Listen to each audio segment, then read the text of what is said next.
What's going on, creatives? In today's TLDR review, we are going over this little guy, the Elgato Facecam 4K.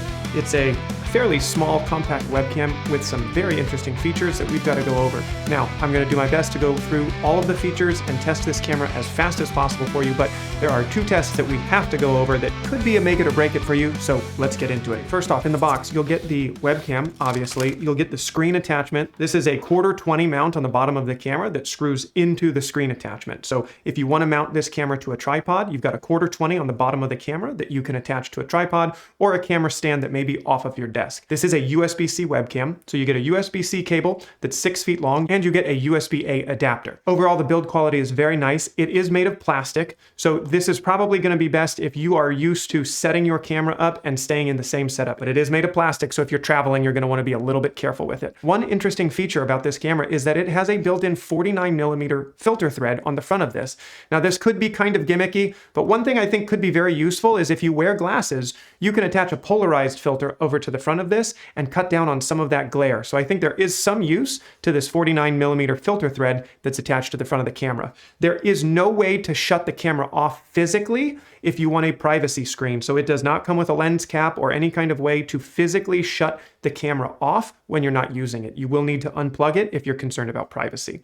The other thing that this camera does not include is a microphone. There is no microphone built into this, so you will need an audio solution outside of this camera if you're going to be using it for streaming or video calls. I think an external microphone should be one of the first things you pick up anyway, so not having it built into this camera is not a deal breaker, but it is something to note. This camera has a 1/1.8-inch Sony sensor. If you are operating in a studio with less than ideal light, one thing to note is that this lens is an f4. Unlike some of its other competitors with an f1.8, the f4 creates a very sharp and clean image, but it is a very light-hungry camera, which means if you don't have great lighting in your studio, you may struggle with some noise coming out of this camera, mostly because of that f4 aperture. Elgato includes some fantastic denoising features inside the Camera Hub app.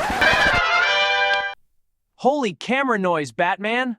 To help you clean up that image, even if you don't have ideal lighting in your studio. The Elgato Facecam 4K features a fixed focal length, so you don't get autofocus in this camera, but it is optimized to be perfectly sharp from 1 to 4 feet away from the camera. So as long as you're not doing any kind of crazy tracking shots, you're going to be crystal clear with this camera. Now, where this camera really shines is in the software. The Elgato Camera Hub comes included with this webcam, and it is a knock out of the park. If you've ever used Elgato products before, you will feel right at home with this webcam. The Elgato Camera Hub allows you to do everything from reframing and zooming your shot, and the software allows you to dial in those exact settings with exposure control, white balance control, contrast that can help you dial in the exact look you're going for. One more thing to note is that if you already have an Elgato Stream Deck, this camera will pair perfectly with the Stream Deck, allowing you to hotkey things like your PTZ control, camera on and off, or a dozen other features from this camera to the Stream Deck. So if you're already in the Elgato ecosystem, this camera is probably a no-brainer. One of the most unique features I found while testing this camera and its software is that Elgato actually allows you to load in cinematic LUTs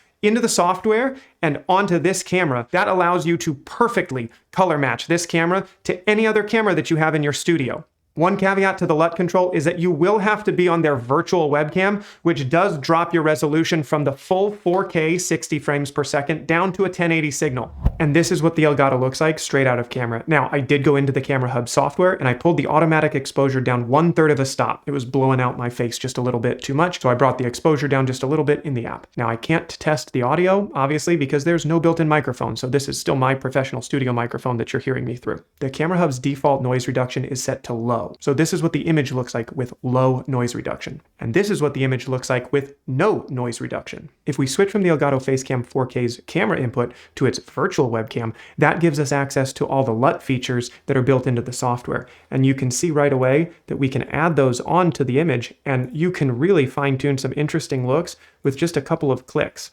It's a really interesting feature. Now keep in mind, when you switch to the virtual webcam, you do give up some of that resolution going from full 4K down to 1080. The last thing to keep in mind when you're investing in this webcam is your light input. So this is obviously what my studio looks like with all of the lights on, but let's switch to just one light on like a normal setup and see how well the Elgato Facecam handles the noise. And this is what the image looks like under a little bit more normal lighting scenario. We only have one light on behind the camera and we have my ceiling light on above me. I've also switched out of virtual webcam mode and back to the full 4K resolution so you can see exactly what the image looks like with lower lighting scenarios. Also in the software, I switched from normal to a wide dynamic range to help fill in some of the missing lighting. I can see already a little bit more noise, but we can switch the noise reduction back on and see if the image cleans up. And now you can see we have the noise reduction set to high inside the Camera Hub software. Already it does a fantastic job of cleaning up some of that noise that was in the lower shadows.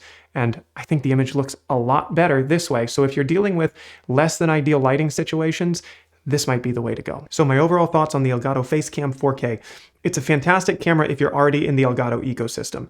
The Camera Hub software is exceptional and it allows you to do some things that no other software lets you do. The fact that you can add LUTs to your camera image is incredible. Now, it's not the most beginner-friendly software package out there, but if you know your way around camera settings already, it's a great piece of kit that you will feel very comfortable dialing settings into. I do really wish we had a faster aperture than an f4 here, but I think that anything faster than that would require them to add in autofocus to the camera, and then it becomes a totally different camera. This would not necessarily be the camera that I suggest to a total beginner, but if you already know your way around camera settings and you happen to be in the Elgato ecosystem, it's a great camera to pick up in 2026.